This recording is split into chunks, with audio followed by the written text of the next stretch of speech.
Moin moin zusammen und willkommen beim Online-Festival und damit auch willkommen bei Sich Plattsaufen mit Uga und Olaf. Mein Name ist Olaf, ich bin Gitarrist bei Stormseeker.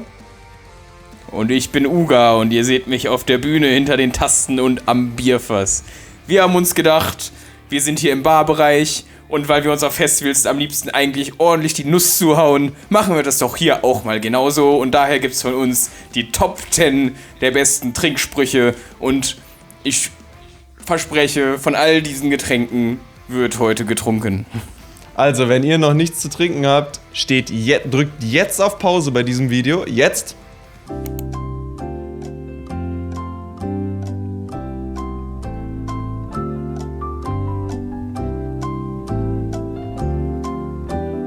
Und hoffentlich seid ihr jetzt wieder mit einem Getränk dabei und wir können loslegen. Also, Uga, Pressi Pressi, schälen wir uns weg!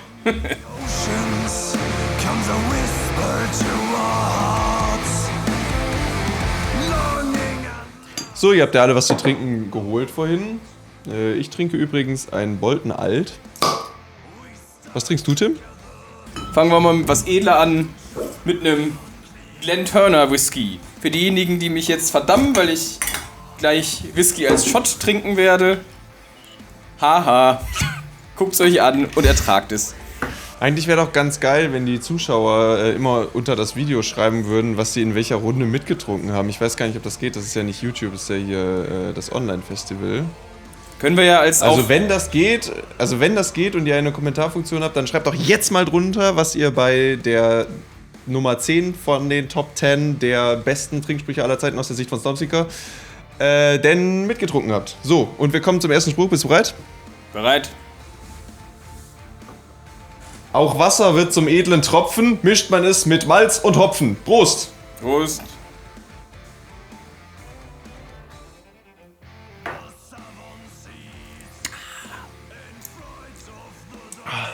Ja, Fun Fact zu Whisky. Ich bekomme sowas ständig zum Geburtstag geschenkt. Ich trinke gar nicht so gerne Whisky, aber weil ich rote Haare habe, meinen die Leute immer, ich trinke gerne Whisky. Und deswegen steht hier gleich noch ein zweiter Whisky. Kriegst du auch ab und zu Schottenröcke geschenkt und sowas, oder?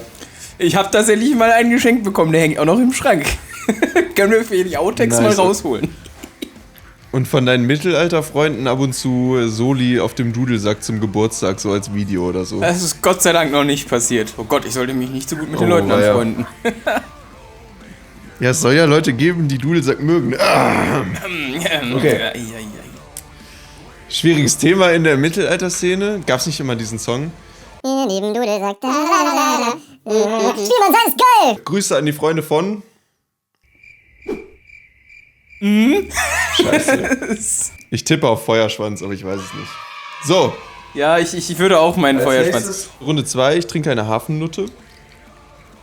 Was hast du? Runde 2? So, Runde 2, wo ich jetzt schon einmal beim Whisky war. Dann nehme ich auch gleich mal den anderen Whisky. Den etwas weniger guten, den Old House. Boah, du trinkst so nices Zeug und ich bin einfach bei so einem Dreck. Ja, das ist Da das, steht, was mir oh übrig Gott. bleibt. Sexy Sour Strawberry Liquor. Geil. Für die Suche nach Heimathäfen und Ankerplätzen. Für steife Brise und Sturmfluten, nicht? So. Ja. Alkohol, du edler Geist. Wie oft du mich zu Boden reißt. Reißt du mich noch 10-mal nieder. Ich steh auf und trinke wieder. Prost. Prost. Ja, ist ein Klassiker, ne? Oh, das ist richtig ekelhaft. Ja, das ist ein Klassiker. Wundervoll. Besonders übrigens Also zu bemerken... der Spruch, nicht der Likör. An der Stelle. Ja. Da du ja die ganze Zeit so edel unterwegs bist, möchte ich jetzt mal nachziehen. Habe ja einen 7 Jahre Havanna Club. Also was man so edel nennt. Also wenn sich wirklich jemand auskennt mit dem Zeug, ich habe keine Ahnung. Aber das ist zumindest 1-2 Euro teurer gewesen als meine anderen. Das ist auch nicht schwer, ne? Ich red mich hier um Kopf und Kragen. Ich trinke einen Havanna Club. Was trinkst du? Wundervoll. Wenn du bei Rum bist, dann suche ich mir auch gleich einen Rum aus. Nämlich den ganz klassischen Captain. In diesem Fall die Special Edition Captain Planlos. Warum auch immer ich die zu Hause stehen habe. Ich nehme an, jemand hat sich schon was dabei gedacht. Und denkt dran, falls es eine Kommentarfunktion geben sollte, schreibt immer rein, was ihr gerade trinkt. Platz Nummer 8, der Top-Trinksprüche aller Zeiten aus der Sicht von Stormseeker. Ich stehe nicht auf der Straße, ich sitze im Wirtshaus hier. Noch drückt mich nicht die Blase, drum trinke ich noch ein Bier. Prost. Prost. Das ist gar kein Bier. Egal, Prost.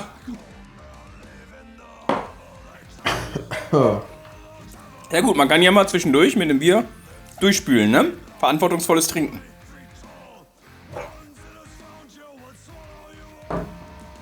Ja. Trinkt man Rum eigentlich als Shot? Ich habe hier extra so große Gläser besorgt, mit denen ich das so auf Eis irgendwie schön hätte servieren können und so. Ich denke, das kommt sehr auf den Rum an, ob er was zum Genießen ist oder ob er was zum möglichst wenig im Mund haben ist. Und was würdest du sagen, ist so ein Havana Club 7 Jahre eher was zum Genießen oder ist Wahrscheinlich so im Mittelfeld. Ich denke, genießen wahrscheinlich nicht, aber auch nicht so schlimm wie ein Captain, nehme ich an. Aber ich bin ja auch kein Experte. Jetzt schlage ich mich hier. Ist eigentlich ziemlich traurig, ne? So eine Piratenband. Jeder zweite Song geht ums Saufen und wir haben so wenig Ahnung von Rum, das müsste man eigentlich mal nachholen, ne? Aber tatsächlich habe ich Rum insgesamt ein bisschen für mich entdeckt. Ich habe nämlich gelernt, Whisky-Trinker und Rumtrinker sind so zwei Spezies, die gar nicht gut miteinander können. Und da ich Whisky nicht mag, habe ich mich jetzt mal ein bisschen Rum reingetrunken und mittlerweile, ich habe gemerkt, dass ich es mag und vielleicht mache ich mir mal Ahnung davon. Damit ich auch mal über den Captain hinauskomme. Eigentlich können wir dann direkt beim Rum bleiben. Hast du noch einen anderen? Habe ich noch nicht. Ich fürchte, bei Rum muss ich passen jetzt. Also ich hätte noch einen Bacardi, den wir formschön vor ein paar Wochen beklebt haben. An dieser Stelle Schleichwerbung für unser Row Row Row Acoustic Session Konzert auf YouTube. Da habe ich nämlich Eierlikör selber gemacht und dafür diesen Rum verwendet. Jetzt wird er auf jeden Fall als Shot gebraucht. Ups. Und was trinkst du? Ja, ich überlege gerade mal. Ich habe ja genug Auswahl und ich bin jetzt vielleicht... vielleicht ist jetzt der Zeitpunkt, dass... Ach nein, warte, du trinkst nichts Ekliges. Vielleicht ist jetzt mal der Zeitpunkt, ein bisschen in die Haselnuss reinzugehen. Mit dem O'Donnell harte Nusslikör. Besonders wundervoll auch... Schwarzbraun ist die Haselnuss. Kennst du das nicht? Nee, nie gehört. Sollte ich? Alter, Tim, das ist Heino. Jalladi, odi, odi, ey. Der hat doch sogar vor ein paar Jahren dieses geile Album rausgebracht, wo er irgendwie Metal-Versionen von seinen alten Klassikern gebracht hat und so. Stimmt, ja, das habe ich mitbekommen. Das war erstaunlich. Das Album hieß Schwarz blüht der Enzian. Wer das nicht kennt, zieht euch das rein, ey. Und da drauf ist auch Schwarzbraun ist die Haselnuss als Rammstein, obwohl Rammstein ist nicht wirklich, aber geht schon in die Richtung. Ist auf jeden Fall geil. Ich muss mal kurz das Gimmick zeigen an dieser Flasche, weil es wird aus einem so wunderschönen Hahn serviert und jemand meiner Freunde ist auf die Idee gekommen, da Hoden dran zu malen. Und jetzt ist es halt so, dass wenn man das einschüttet, nur damit ihr mal dieses Bild habt. So sieht das dann aus. Ja. Ach, schön.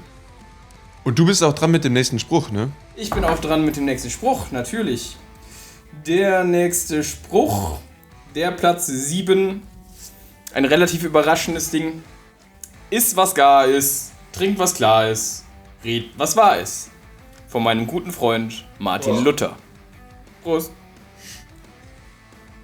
Martin.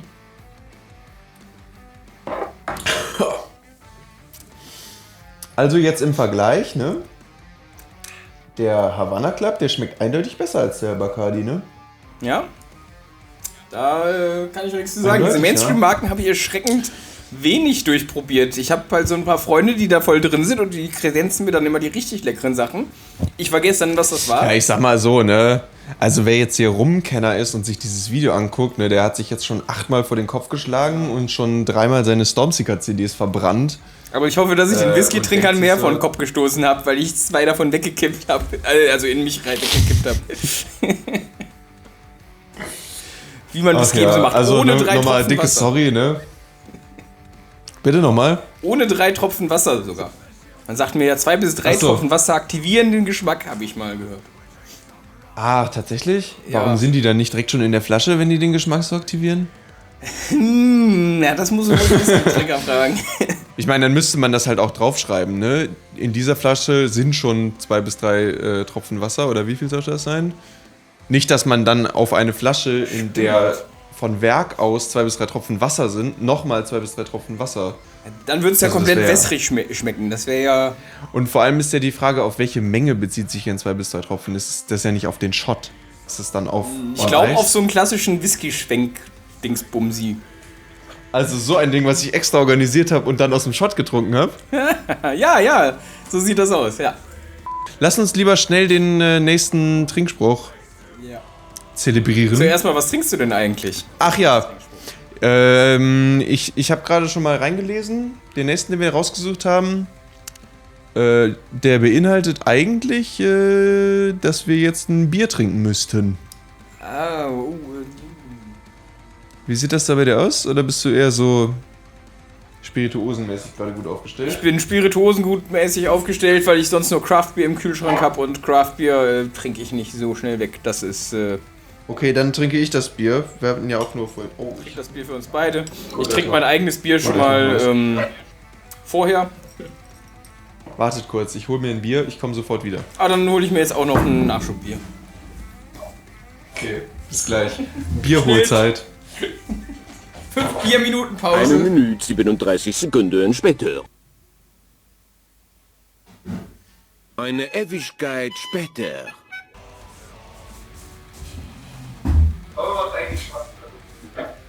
Bitte wer?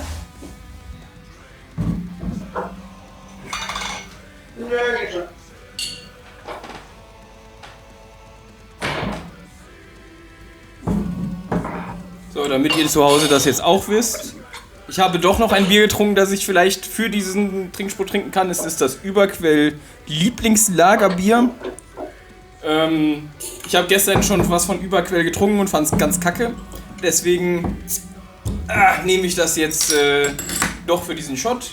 Der Rest von diesem Bier ist dann übrigens mein neues Zwischenbier. Aha, jetzt haben wir den ganzen Schaum da drin, das ist natürlich doof.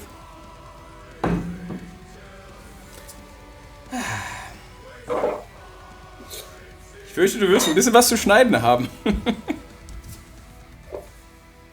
Warum? Ist doch alles gut. Ja, Das ist, 15 ich Minuten, ne? ich schneide hier gar nichts. Ich schneide hier gar nichts. Das ist eher so Podcast-mäßig. Die Leute freuen sich, wenn sie was zu tun haben. So. Top 6 der epischsten Trinksprüche aller Zeiten. Aus der Sicht von Stormseeker. Das erste Bier, das löscht den Durst. Ein zweites stimmt mich heiter. Nach 3 ist mir alles Wurst, drum sauf ich einfach weiter. Prost.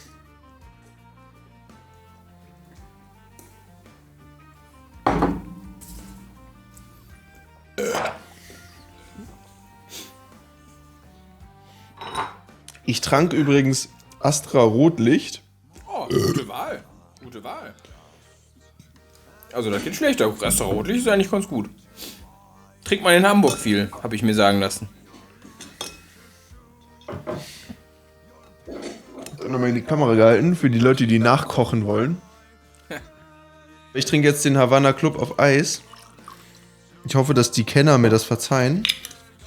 Aber das macht man eigentlich so, ne? Rum auf Eis.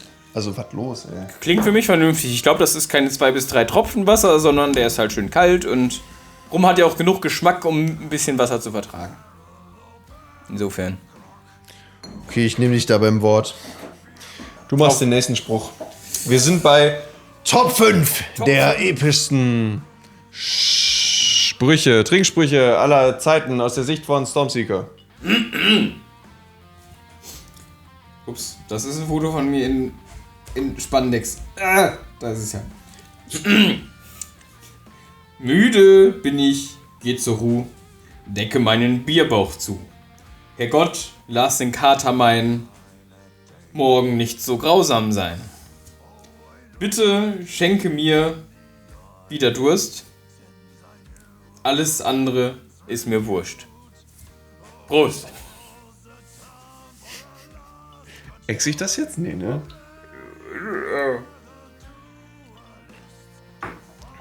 die Rumkenner schlagen sich gerade wieder vor den Kopf und denken sich so, Alter, spielt der eigentlich wirklich in einer Piratenband?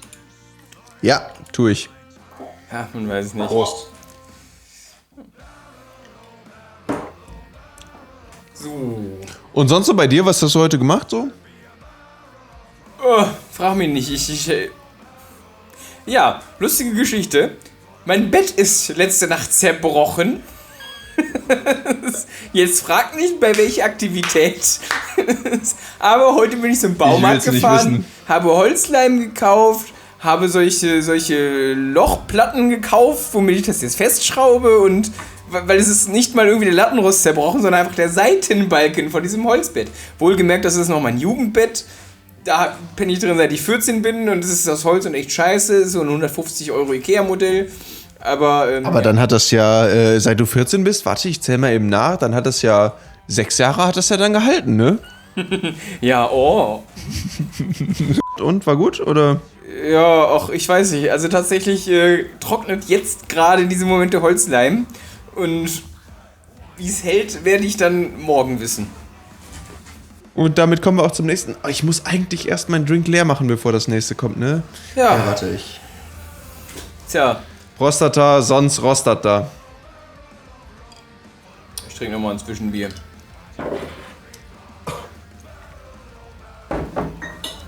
Ja. So. Was trinke ich als nächstes? Noch so ein Astra, ne? Ja. Ja, ich würde jetzt sagen, stimmt jetzt ab, was ich als nächstes trinke. Leider ist das nicht Echtzeit. Oh, was trinkst du? Das wäre mega cool, ne, wenn das einfach live wäre und die so irgendwie so ein Feature nutzen könnten, wo wir einfach. Das wäre geil. Naja. Was trinkst du jetzt als nächstes? Hattest du nicht noch irgendwas Ekliges? Ja, das habe ich schon getrunken. Das war der Pfeffi. Hast du davon noch was? Und noch ekliger war die Hafennutte. Ich habe auch noch was vom Pfeffi. Ich kann auch erst den Pfeffi. Oder die Hafennutte war ich noch widerlicher. Ja. Ich schlage vor, du trinkst jetzt das ekligste, was du finden kannst, denn das werde ich auch tun. Okay, das ist eindeutig die Hafennutte. Die war ganz schön wieder. Oh, nee! Obwohl, da stoße ich jetzt wieder Leute mit vor den Kopf, ne? Ich finde ja Korn richtig scheiße. Ich habe noch einen Korn hier. Ich glaube, eine Kornszene gibt's nicht. Korn? Da stoße niemandem vom Kopf. Kornszene gibt's nicht? Alles klar. Dann trinke ich jetzt Korn. Finde ich komplett widerlich, ne? Der einzige Kontext, in dem man Korn trinken kann, ist irgendwie, weiß ich nicht, mit so in so einer PET-Flasche mit Fanta oder so. Aber so pur. Nee. Aber das mache ich jetzt für dich, Tim. Wundervoll, dankeschön. Denn ich trinke jetzt auch das ekligste, was ich hier in meiner Sammlung habe. Eigentlich ist es gar nicht meine Sammlung. Grüße gehen nämlich raus an meinen Mitbewohner Schlaubi, der gerade nicht in dieser Wohnung ist. Und ich habe ihm Folgendes geklaut. Den Mörs Gin. Das ist das ekelhafteste Getränk. Also zumindest eines der ekelhaftesten Getränke, die ich kenne. Weil es nämlich Gin ist und ihr seht es vielleicht schon auf dem Etikett, da ist Spargel drauf. Das ist ein Spargel-Gin. Das ist einfach tierisch widerlich und ehrlich gesagt stinkt es gerade schon, wenn ich es aufmache. Der Mörs Gin schön mit Spargel. Das freue ich mich. Es ist wirklich... Boah, Alter, das stinkt schon so, ne? Ja. Wer ist dran mit seinem Spruch? Ich bin dran. Das wäre jetzt ein der nächste ist gut. Okay. Oh ja. Ich hoffe, ihr habt alle euer Getränk zu Hause vor den Endgeräten. Denn der nächste Spruch lautet, bist du bereit, Uga? Ja. Ich freue mich. Und draußen in dem dunklen Forst erwacht die Gans im Adlerhorst. Sie sieht sich um und spricht besoffen, mein lieber Schwan, war ich besoffen. Spricht betroffen. Ja, ich bin auch betroffen. Sie sieht sich um und spricht betroffen, mein lieber Schwan, war ich besoffen. Prost.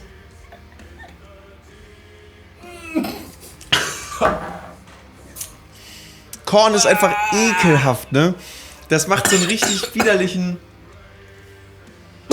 Keine Ahnung, was man sich dabei gedacht hat, Korn zu entwickeln. Also, weiß ich nicht. Ja, ist wahrscheinlich einfach billig. Ich glaube, darum geht's. Ja, das ist ja ein Wirtschaftsschnaps oder sowas, Wirtschaftsbrand, habe ich gelernt. Das ist einfach diese Klasse von diesen Klaren, was man bei uns Klarer nennt, wie Korn, wie Wodka. Das ist halt einfach was du sehr, sehr basic aus landwirtschaftlichen Produkten brennen kannst. Und das ist nicht dafür gemacht, dass es gut schmeckt, sondern es ist dafür gemacht, dass man es weiterverarbeiten kann. Dass es besoffen macht und damit er blind macht, ne? Ja, das sowieso, wenn man es dann in der Badewanne gebrannt hat. Ja. Also jetzt würde ich aber gerne mein Astra fertig trinken. Wie sieht das bei dir aus? Ja, nächster Drink. Jetzt habe ich hier noch 2 ziemlich lustige Mets, ganz klassischer Met, deswegen trinke ihr wundert euch wahrscheinlich zu Hause, warum ich die ganze Zeit hier noch einen Doppelshot stehen habe. Der ist für die Mets in dieser Reihenfolge, damit ich auch Habe ich mich auch die ganze Zeit gewundert, du. Ja, dachte ich mir. Jedenfalls, da habe ich jetzt 2 zur Auswahl. Ich muss mir noch überlegen, welche ich nehme, aber wir haben hier Chili Ingwer oder, und da sind wir ja eben wieder bei Gin gewesen, nämlich ist die andere Sorte Gin und Beeren-Gin. Also Beeren-Gin oder Chili Ingwer. Und jetzt, wo ich es ausgesprochen habe, merke ich, dass der Gin die offensichtliche Wahl ist in diesem Fall. Also trinke ich jetzt einen Beeren-Gin-Met. Einen Beeren-Gin-Met. Ja. Okay. Ich hoffe, ihr zu Hause habt auch etwas Schönes zu trinken da. Und stoßt mit uns an auf den nächsten Trinkspruch, der verlesen wird von Uga dem Schrecklichen. Mhm. Stimmt das? Bist du dran? Ja, ne? Ich fürchte. Ja. Ich möchte nochmal nur kurz für die Leute zu Hause. Wo ist mein anderes? Nur damit keiner denkt, ich bescheiße. Das ist das Shotglas und das ist das Metglas. Es ist also aus... Das sieht man gar nicht, dass es viel größer ist. Naja, es ist jedenfalls viel größer. Jetzt denken alle, du bescheißt. Hast du gut hingekriegt. Ja. So. Der Kopf tut weh, die Füße stinken. Höchste Zeit, einen Met zu trinken. In meinem Fall ein Bier. Prost!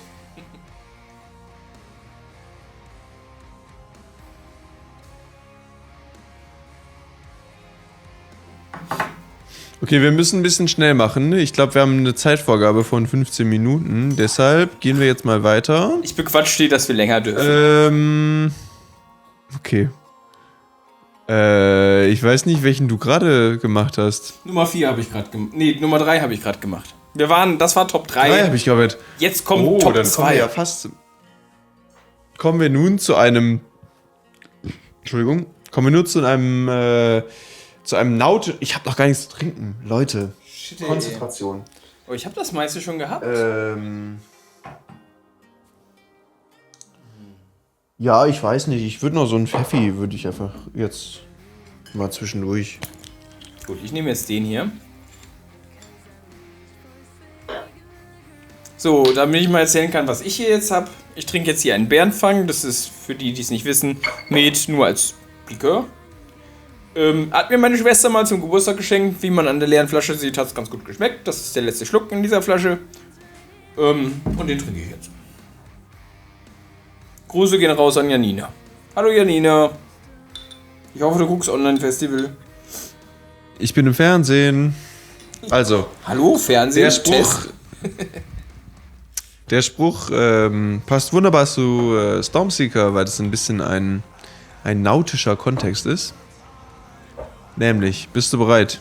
Ich bin bereit. Bist du nach dem Kotzen blind, war zu stark der Gegenwind. Prost. Prost. Und das ist halt auch wirklich wahr, ne? Ja. Hallo liebe Zuschauer, falls ihr euch wundert, warum jetzt dieser Schnaps da leer ist. Wir mussten an dieser Stelle einen Cut mit einem Take 2 einführen. Und ich habe das getrunken, könnt ihr mir glauben. Einführen. So. Einführen, ja. Mega Joke. Ah, schön. Ich weiß nicht, ob ich den schon getrunken habe jetzt im Video oder nicht, aber ich trinke jetzt einen Eistee mit, diesmal nicht mit Korn, sondern mit Rum. Das macht jetzt alles überhaupt keinen Sinn, weil Tims Aufnahme abgekackt ist, aber... Ja, das tut mir leid, meine Aufnahme ist abgekackt. Was auch immer ihr jetzt seht, ist das Beste, was wir retten konnten und vielleicht ergibt es jetzt plötzlich gar keinen Sinn mehr. Ihr wisst ja, Alkohol beim Spiel. So, aber ich... kommen wir nun zur Nummer Warte, ich mal einen 1. Trommelwirbel. Sorry. Moment, ich habe noch eine Geschichte. Achso, das ist eine Geschichte. Okay, ja. Zur Nummer 1. Das ist der Limoncello. Den habe ich in Monschau gekauft. In Monschau war ich mit meiner aktuellen Freundin zum ersten Mal im Urlaub. Und das war ein wirklich schönes Wochenende. Und es gibt in Monschau halt so eine Senfmühle. Und wie jeder vernünftige Betrieb, der irgendwie exquisite Sachen wie Senf macht, haben die natürlich auch eine Schnapsbrennerei dabei. Oder Schnapsbrennerei, jedenfalls machen die irgendwie Alkohol. Auf jeden Fall, Limoncello ist für mich so ein Getränk, das schmeckt im Urlaub immer unglaublich geil. Und zu Hause richtig kacke. Und jetzt bin ich zu Hause, aber ich erinnere mich daran, wie geil es damals geschmeckt hat. Deswegen trinke ich jetzt diesen Limoncello von der Monschauer Senfmühle. Und hoffe, dass es gut ist. Er ist eisgekühlt und das freut mich ziemlich. So. So, und damit kommen wir zur Nummer 1 der besten Trinksprüche aller Zeiten. Und ihr könnt jetzt Nach schon fast... Staubsieger. Ja. Prost, ihr Säcke! Prost, du Sack!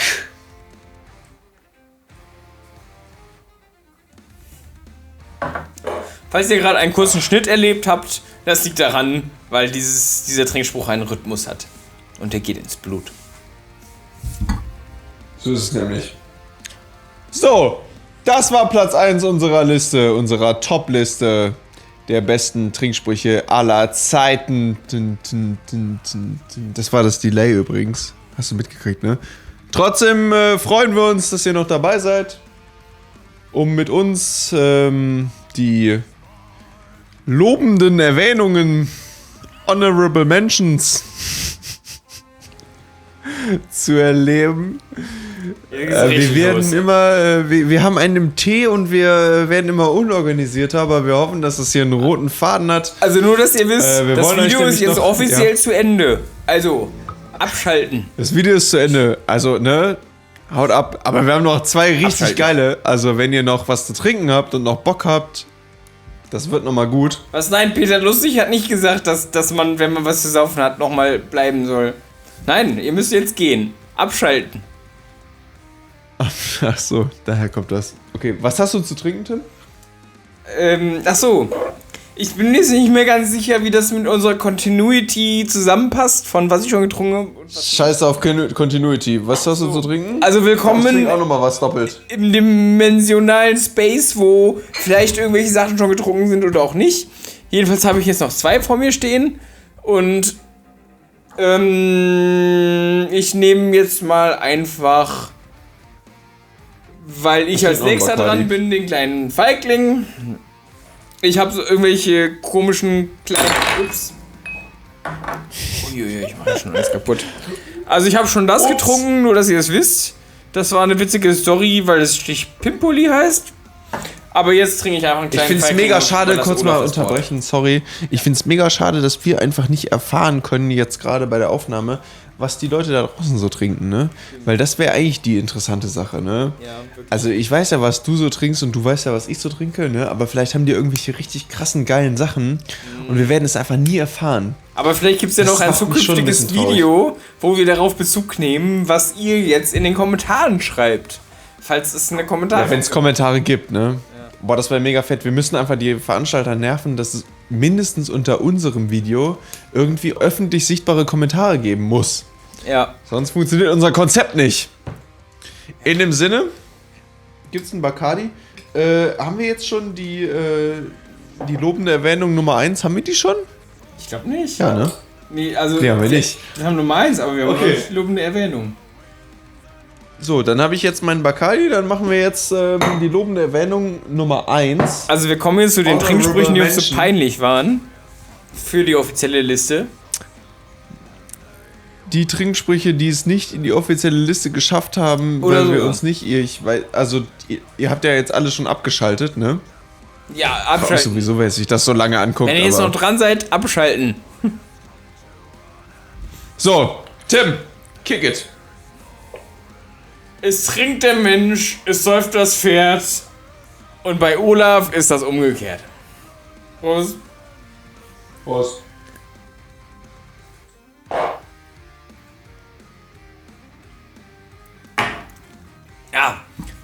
Wahrscheinlich kennen viele von euch das. Ist ein Klassiker.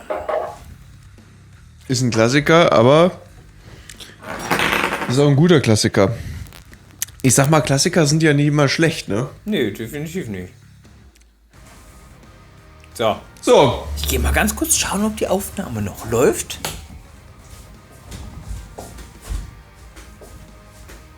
Hui, und ich komme von der anderen Seite wieder rein. Das ist ja verrückt. Das runde Konzept eines Tisches ist verrückt. So. Alles gut. Dann kommen wir nun zu Honorable Mention Nummer 2. Ich habe nichts zu trinken. Meine Auswahl ist jetzt auch echt eingeschränkt, ne? Es gibt hier aber einen speziellen Kontext zu dieser Honorable Mention. Denn ihr müsst wissen, Olaf kennt diese Honorable Mention noch nicht. Und ich hoffe, ich habe sie extra für ihn ausgesucht. Ich fand es sehr speziell. Und ich hoffe, dass er sie zu würdigen weiß. Achso, und ich trinke persönlich einen meiner ganzen... Oh Gott, das letzte, was ich habe. Und es ist ein Klopfer. Den habe ich auch von Karneval übrig. Du trinkst einen Karnevalsklopfer, dann trinke ich jetzt auch wirklich noch einen Pfeffi. Ich hätte mir gerade überlegt, ob ich das wirklich tun soll, aber... Das ist vor allem dieser ekelhafte Cremescheiß irgendwie mit Milch oder so. Aber ich muss jetzt... Vor allem denke ich mir, Ja. Ich muss jetzt leider klopfen, befürchte ich. Also...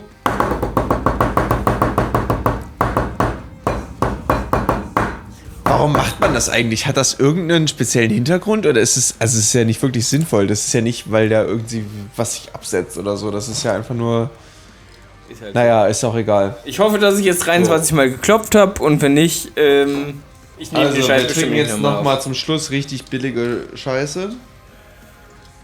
Ich hoffe, ihr habt auch noch was zu trinken. Also nüchtern lässt sich dieses Format ja auch nicht ertragen, ne?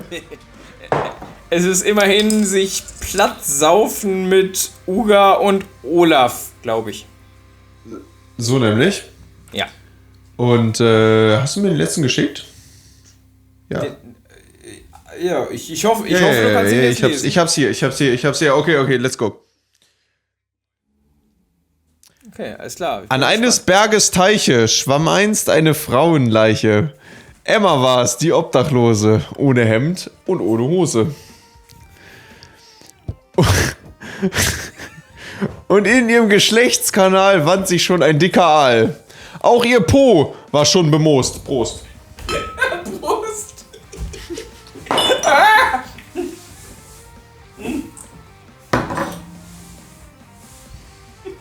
Ach, schön. Uga, es war mir ein Fest. Ja. Ich wünsche euch noch viel Spaß mit dem Online-Festival. Ich hoffe, ihr habt unser Konzert geguckt. Ein schöner Akustik-Gig, den wir zusammengeschnitten haben für euch. Und ja, wir wünschen euch noch viel Spaß. Schöne Grüße von den anderen Stormseekers. Es war mir ein inneres Blumenpflücken. Genau. Und wir sind raus. Oh, ich hab noch Bier. Tschüss. Ich hab auch noch Bier. Hau da rein. Oh, das war der Populitz. Jo, ne? Tschaußen. Scheiß Ladensaffen.